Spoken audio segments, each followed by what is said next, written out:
Hi guys, Edward Freytag here. I'm going to do a few tutorials over the next few days on the playing of percussion accessories. Just thought we'd have a little fun with this, something that would be very usable for you in your school ensembles for sure, concert band, orchestra, your jazz band, also your marching band front ensemble, where you might be using these types of instruments, all varieties of accessory instruments. Also, this applies greatly in commercial music and also in the studio. So we're going to start with shakers today. I've got several here that I'm going to choose from. Here's one of my favorites. This one has got a round spherical shape to it. It's actually shaped like an apple. You might can see there's actually a little stem there. Kind of fun.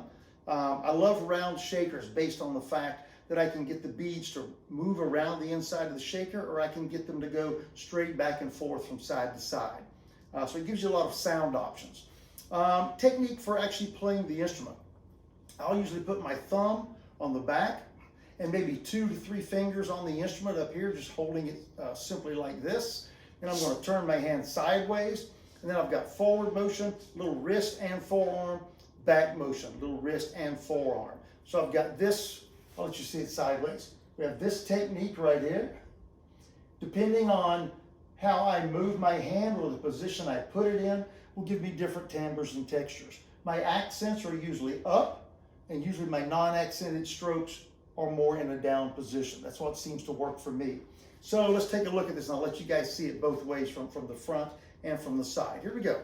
8th notes or 16th notes, however you want to perceive this. It's just a timekeeping function right now. And here we go.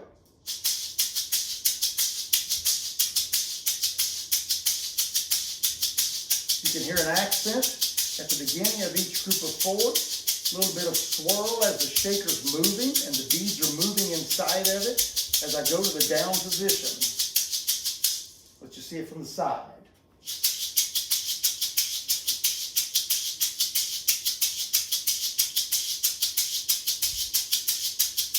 Cool. Faster tempo. Same technique, except it's a shorter stroke because of the speed.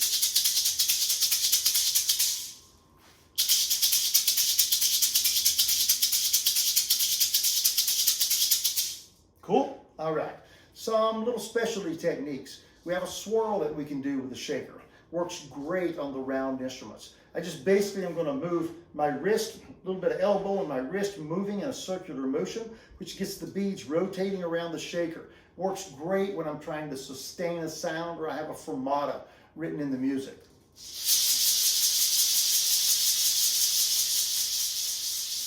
And as I slow it down, the swirl dies away.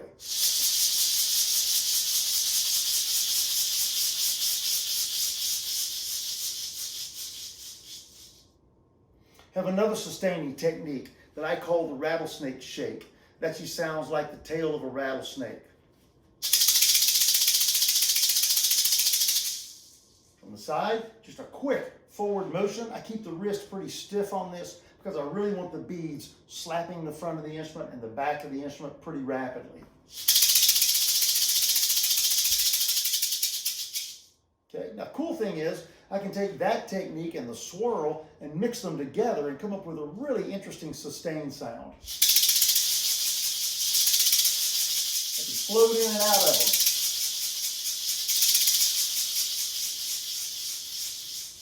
Yeah, it's kind of a cool technique.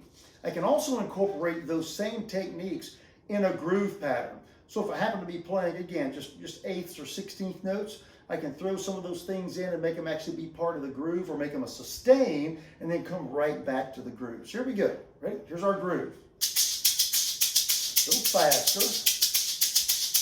And put a swirl in.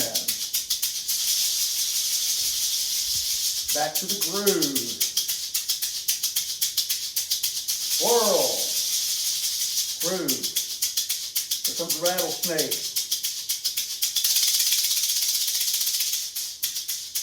Back to the groove. Rattlesnake. It's a short one that time. All right, I'm going to throw in some other techniques. I'm going to make the swirl actually be a part of the groove.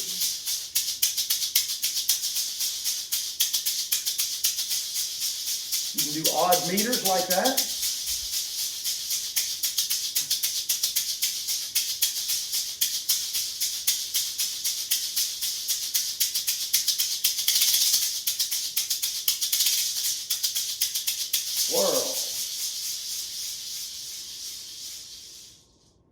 Cool. Also, I can do decrescendos by using the position of the instrument and my body just a little bit to kind of help make something fade out. I don't have to control it quite so much with technique. I can take the swirl and then keep it going and just pretty much make it disappear by using my body to hide it. I can do the same thing with the rattlesnake technique, a little bit harder, but let's give that a shot.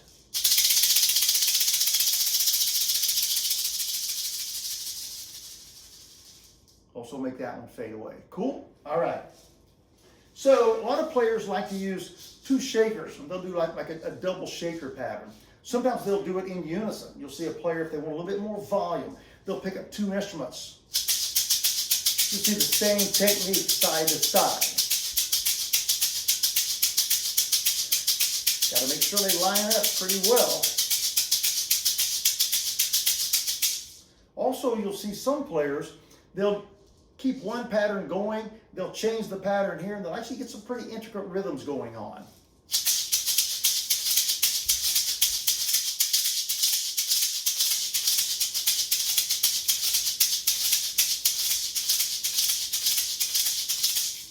So a lot of things you can do there. One of the techniques I like to use, I actually was thinking about double bass drum technique, thinking about how we're working between the 2 feet, and some players are getting where they're playing double strokes right between the feet, and I thought, man, surely that will work with shakers. So I started working on my 32nd note, sustain, execution, roll, whatever you'd like to call it. And basically what I do is this: I'll take one shaker, forward, forward, back, back. There's the basic movement right there. Everybody can see that? Yeah, and hear it. Here it is sideways. And this works the best if you've got two shakers. They kind of have close to the same timbre. So we start speeding it up.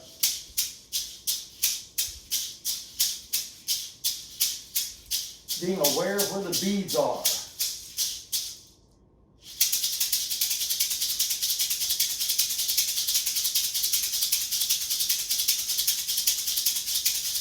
Just a little coordination timing to get that happening.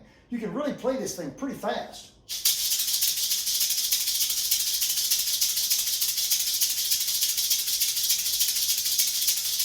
You can put it in a groove.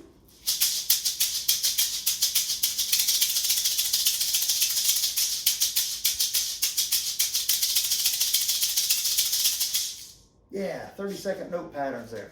That's kind of fun to do. So, there's other types of shakers other than the round ones that we were just using. And in all honesty, your choice of instrument will have a great deal to do with the sound you get or the type of patterns that you're able to really successfully play. So here's some other options. This is usually referred to as a tubo shaker or just a tube shaker. You can see easily why. It's circular, but it's shaped like a tube. So quite a bit different than playing with the round shaker. When I'm actually playing a groove with this, I've got to be really cautious about balancing the instrument as far as whether it's level or not, so that I'm really in control of where the beads are going. So here's a groove with this is a Rhythm Tech Studio Tubo Shaker. I like the sound of this one. The beat attack at the very beginning is crystal clear. There's accents every 2 groups, or every 2 notes rather. That's a 4.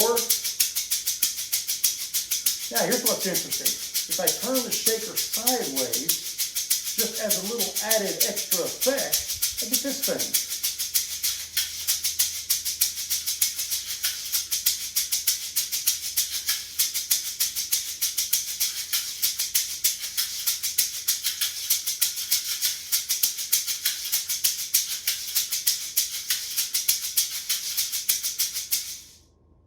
Some cool stuff on this one.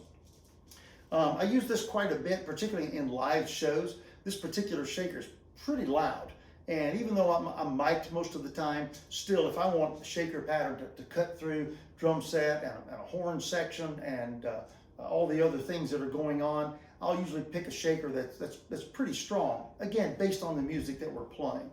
The rattlesnake technique will work great on here. You can even do it elongated. A little bit different sound. You can do swirls. Kind of weird sounding a little bit if I do it in this position. Doesn't really sound like a swirl, but I can certainly do this with it. I can just tip it up real quickly and do a great swirl.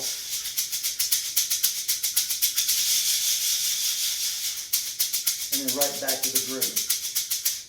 Cool. Yeah, that's the tube shaker.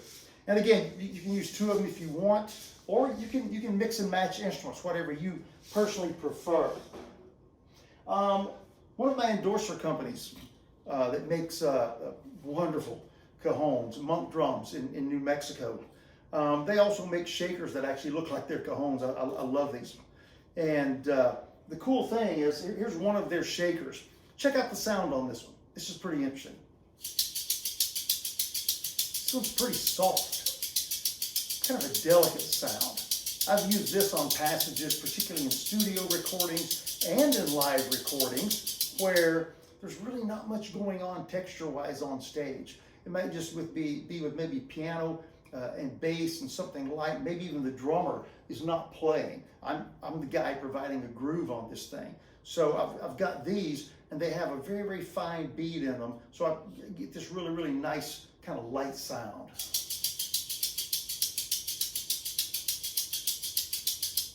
Turn it sideways, a little different sounds. It's actually even lighter.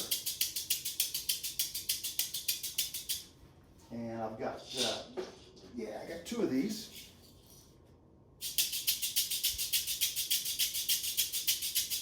I can do the 30 seconds. I can do the 30 seconds elongated.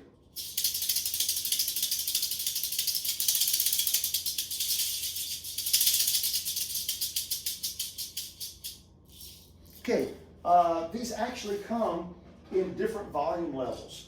This is the loudest one that they make, and this one, you want to be heard while you're performing, this is the guy right here. This guy is loud. Yeah, I love this one. This will definitely get your sound all the way to the audience. Yeah, I dig that one. That's cool. So we'll let this be a quick introduction today to some shaker techniques and some of the instruments. And hope you enjoy it. I'll be back in maybe a day or so with some more things. Might be some other things related to shakers or triangles or whatever. And hopefully it'll help your playing of the small stuff. Because sometimes, man, the small stuff is the icing on the cake. It's really what makes the music come alive. Cool? All right. Thanks for listening. Thanks for checking it out. See you soon.